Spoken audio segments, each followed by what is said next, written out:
to each one of you to the second day of the 10th CII India-LAC Conclave, organized by the Confederation of Indian Industry in partnership with the Ministry of External Affairs and the Department of Commerce, Ministry of Commerce and Industry, Government of India. I hope everybody is now settled and we can start. To begin with the session, I'd like to invite Mr. Chandrajit Banerjee, Director General CII, to give his welcome remarks.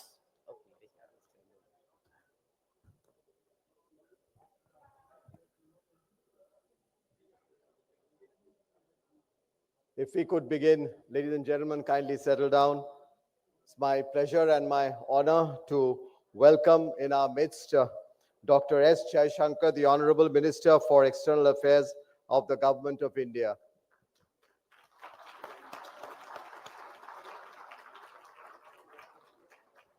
I do that amidst the presence of 8 ministers at this point in time from the Latin American and the Caribbean countries, ambassadors, excellencies, leaders of the business groups from the Latin American and the Caribbean countries. We have 200 plus of your participation since yesterday. And of course, our businesses from India, the officials from the Government of India, Secretary East, so was present here just a little while back. He is here somewhere seated. Welcome to you.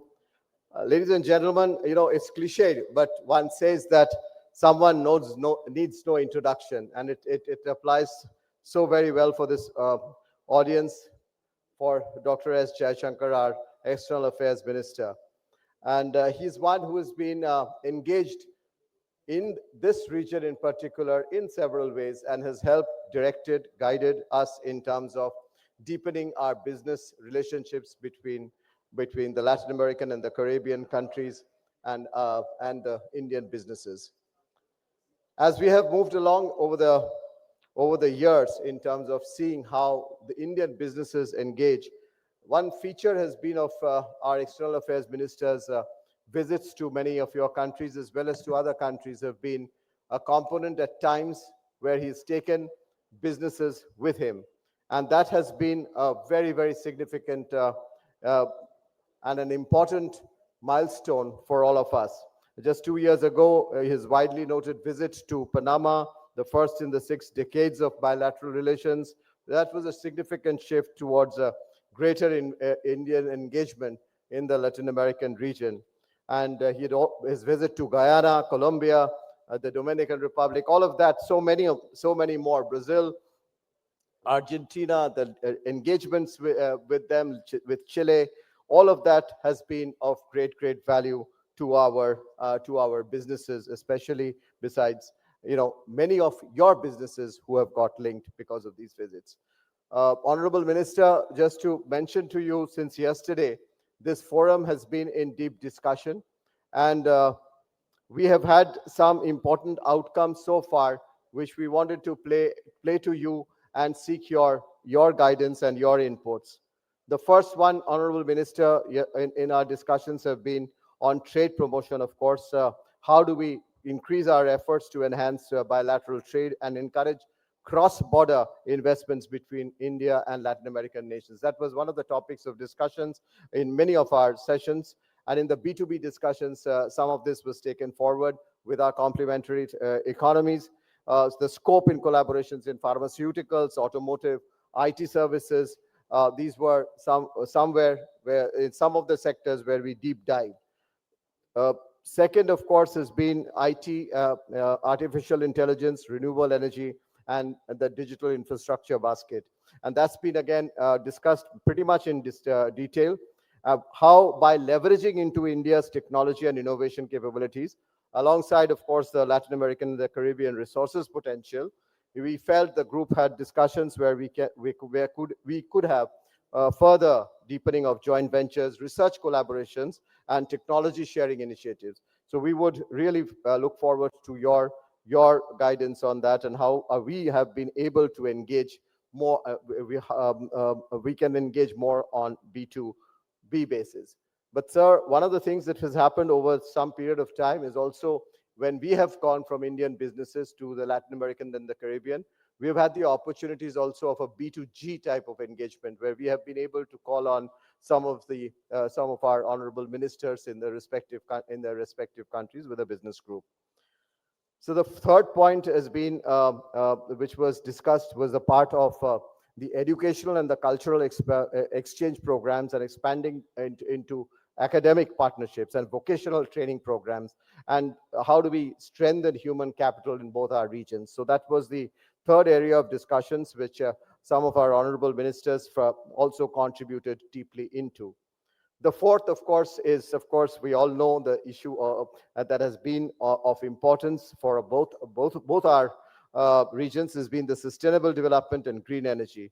This was key, and this was deliberated again in detail, and it was agreed that the businesses from both would work together in areas like renewable energy projects, including solar, wind, and biofuels, while also focusing on environmentally friendly infrastructure solutions to combat climate change and promote sustainable growth. Finally, sir, I wanted to end by saying that the table in which you are sitting has a phenomenal gender balance. And as you see, so one of the discussions that did come up was empowering and supporting women in business and entrepreneurship. And that was a vital focus of our discussion so far. So I just wanted in this few minutes to capture some of the thoughts that have been going on since yesterday for your advice. Ladies and gentlemen, with that, once again, welcome to you all. And it's great to have our foreign minister to be gracing this very important occasion, because this is a milestone event, given that this is the 10th Latin American and Caribbean conclave that we are doing. Thank you. Welcome once again.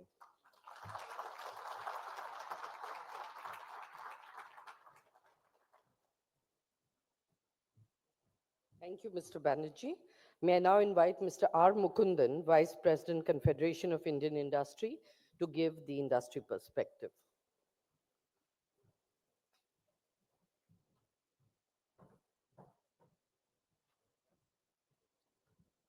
Our Honorable External Affairs Minister, Mr. Dr. Jaishankar ji, and CB. CB is already honorable dignitaries and esteemed colleagues and distinguished guests. CB has already highlighted many of the issues, sir, today. I just wanted to start by saying that it's been very energizing day of discussions, and we hope today we'll take that forward. This conclave has served a great purpose in terms of being a bridge in fostering closer cooperation and facilitating policy discussions. Uh, One of the things we just wanted to dive into was to first start by thanking you for that $150 million of credit which you gave, especially addressing the importance of infrastructure development and sustainability. This credit was for solar energy and climate initiatives. You also, your government has also given 14 million grant for CARICOM for infrastructure projects, and these were all focused on long-term relationships and partnerships in this key area. The key discussions yesterday focused around how do we improve connectivity, logistics, also people to people connect. I think that became one of the big issues. Second issue I think we wanted to also focus was on SME and startup collaboration, so that large companies are there. How do we take medium and small? How do we encourage more startup collaboration? Thirdly, also was the issue of technology, where India's digital move, financial inclusion move could play a pivotal role in inclusive growth of Latin America and Caribbean. I'd stick myself to these comments. We are all very eager to listen to you and look forward to your energizing address to us and how we can foster a better and stronger relationship between India and Latin American and Caribbean countries. Thank you so much, sir.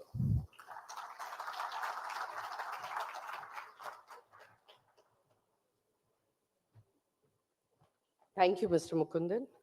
Excellencies, ladies and gentlemen, I now have the proud pleasure to invite Dr. S. Jaishankar, Honorable Minister of External Affairs, to present the keynote address.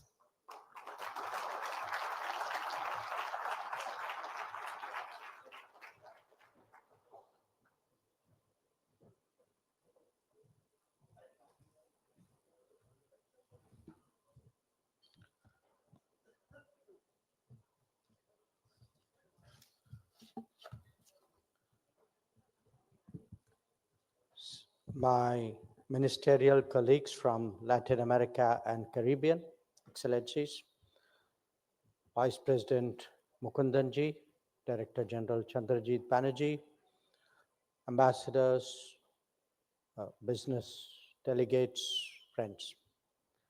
It is a great pleasure to address the 10th CII LAC Conclave this morning. This gathering has developed steadily over the last decade and has now become a regular fixture in our bilateral dialogue and in our economic interactions. Its significance can be gauged from the presence today of senior leaders from, I believe, 15 nations of Latin America and the Caribbean. And as in the past, I'm confident that their visit, along with the official and business delegations accompanying them, will be productive and will contribute to the further deepening of our relationship. Before we look at the potential of India-Latin America-Caribbean cooperation, a few words about the global economic scenario would be in order. The fact is that we are passing through an uncertain and volatile period where the accumulated stresses of the past and the impending challenges of the future make a very potent combination. We are all developing countries, and therefore among those most impacted by the long-term consequences of the COVID pandemic. Indeed, the catastrophic impact of that event is hard to overstate. It has set back realization of SDG targets very considerably.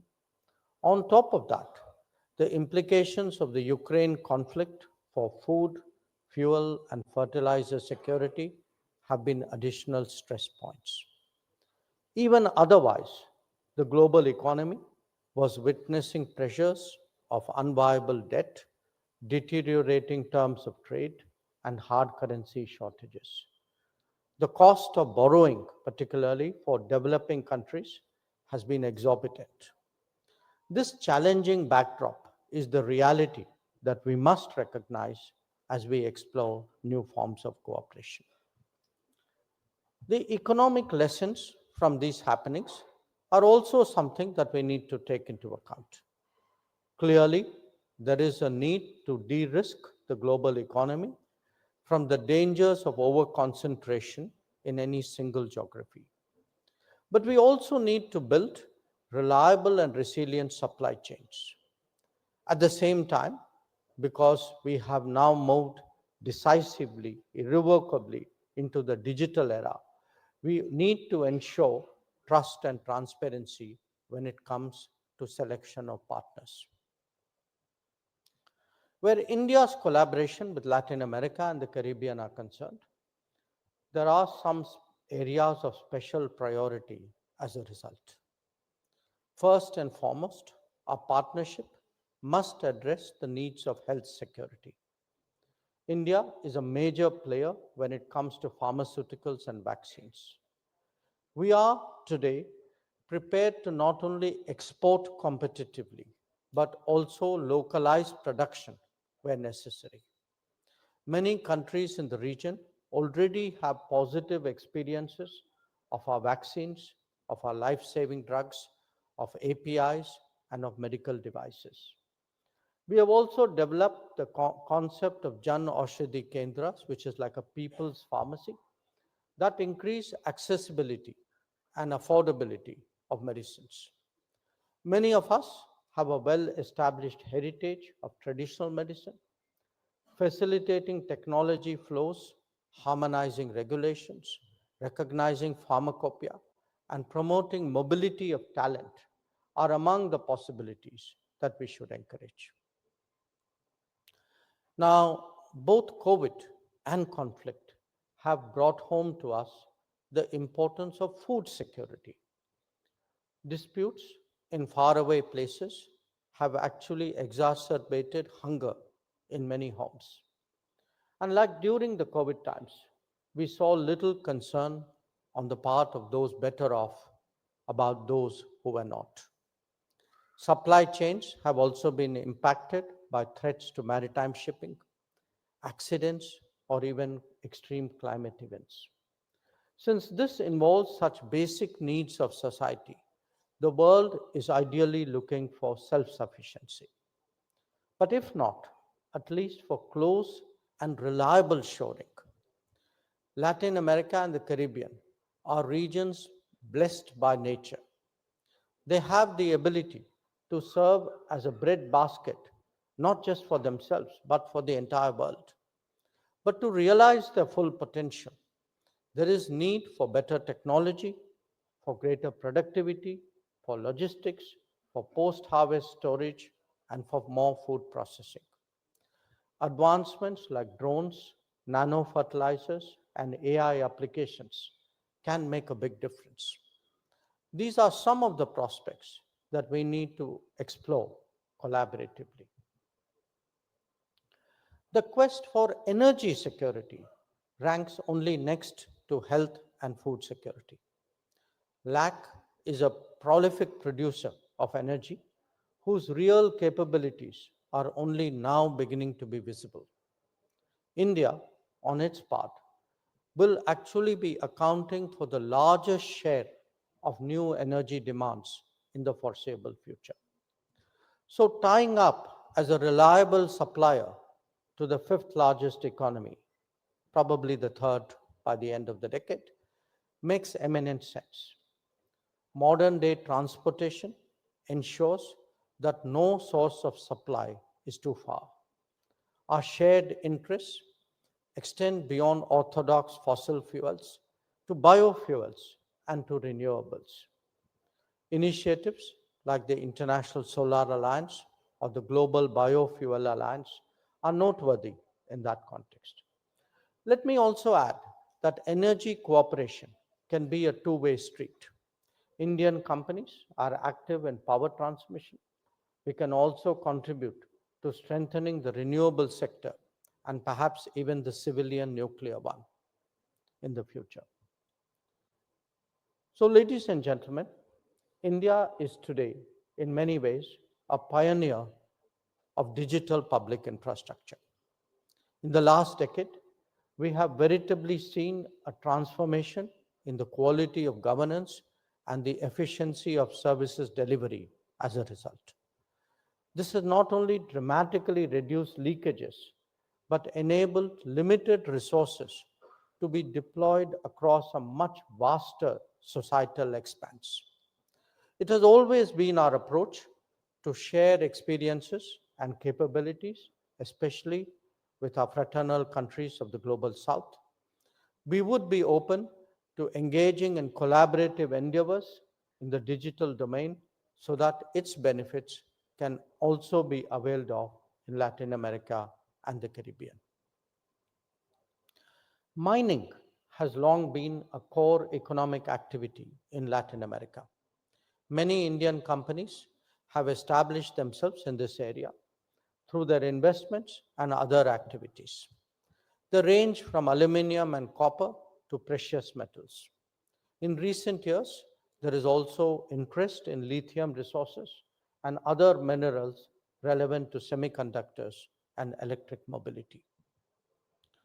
Logistics is a natural corollary to any economic activity. Those of you who would have visited India before this particular occasion need no convincing of our progress in infrastructure. For those here for the first time, do appreciate that we are currently building about 10,000 kilometers of highway and 4,000 kilometers of railway annually. Our airports have doubled in the last decade, while our metro systems have more than tripled in that period. Whether it is power grids or water pipelines, Indian companies have developed formidable capacities that they can now deploy abroad. We can be your reliable partner in all these domains. In recent years, India has also emerged as an increasingly competitive defense exporter. We have by now a track record of supply of radars, helicopters, maritime surveillance aircraft, offshore patrol vessels, artillery, and ammunition. Our products are sturdy and easy to maintain. In many ways, we can meet the requirements that emanate from your particular environment. Like Latin America and the Caribbean, India is also rapidly becoming a middle class society. Quite often, aspirations and lifestyles move ahead of actual incomes. But what it does in multiple domains is to position India as a competitive source for the consumption demands of that economic group. From small cars to two-wheelers, from pharmaceuticals to smartphones, we can today really compete with the best of the world. There is a growing complementarity between our economies that the political leadership can help accelerate and consolidate. Our bilateral trade today has reached the annual range of about $35 to $40 billion annually. These numbers have a real potential of increasing if we make sustained efforts. Stronger cooperation between policymakers and business community will surely yield results. The investment story has also begun to take off in both directions. Here too, there is cause for greater optimism. Let me add two other factors because they both characterize our current, I would say, development and initiatives in this country, as well as reflect the priorities of my own ministry. One pertains to the startup and innovation culture. I think if the visiting ministers and business people spend a little time, this is probably the biggest change which has occurred in the last few years. And you can actually feel the startup energy in this country. It is, again, I think, an area that we need to explore more actively with our international partners. The second refers to projects that we undertake. I think there was a reference both by Mr. Banerjee and Mr. Mukundan to that. India today has roughly about 80 development partners, 80 countries with whom we work on projects. And we have delivered more than 600 significant projects across the world. Many of them are in Latin America and Caribbean. I've had the privilege of visiting some of them myself. Some of them are big. They're infrastructure projects, roads, for example, or power grids. Some of them may be much smaller. They may be community projects. But I, again, want to highlight that as an area of cooperation, something that we would like to take forward. We are actually, I think, even during this conclave, advancing it with some of our partner countries.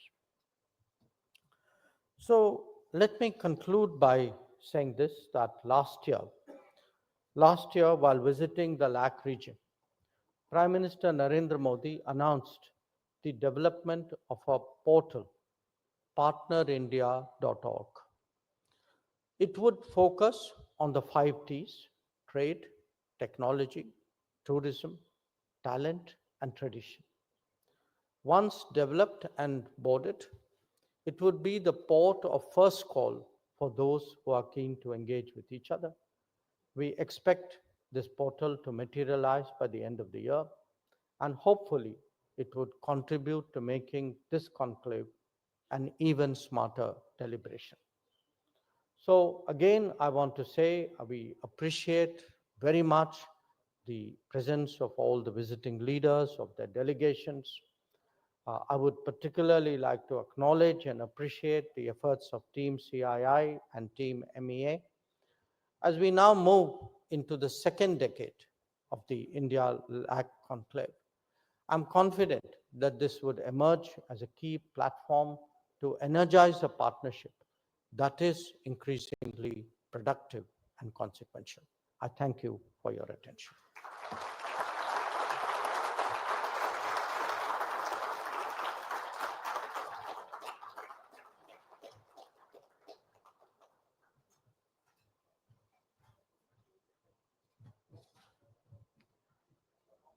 Ladies and gentlemen, with that, we close the session.